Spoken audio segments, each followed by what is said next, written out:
आऊज़ु बिल्लाहि मिनश शैतानिर रजीम बिस्मिल्लाहिर रहमानिर रहीम।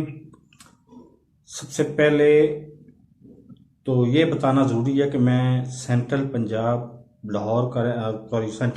का रहने वाला हूँ और मेरा मैं ईमान की हद तक फ़ौज का एहतराम भी करता हूँ और फ़ौज के ऊपर मेरा ईमान की हद तक उनसे ताल्लुक़ भी है और मैं ताल्लुक़ कायम रखूँगा भी, सारी ज़िंदगी कायम रखूँगा।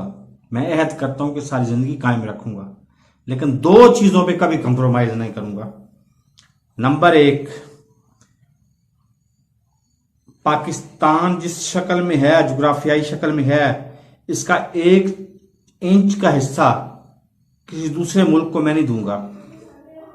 और दूसरा, नंबर 2, कभी भी इमरान खान के मौजू पे, इमरान खान की चाहे नाअहली हो, चाहे उसका असैसिनेशन, नौजुबिल्लाह असैसिनेशन का कुछ साजिश हो, उसको बर्दाश्त हम बिल्कुल नहीं करेंगे और हम खून के आखिरी कतरे तक, इन दो चीजों के बारे में खून के आखिरी कतरे तक लड़ने को तैयार हैं।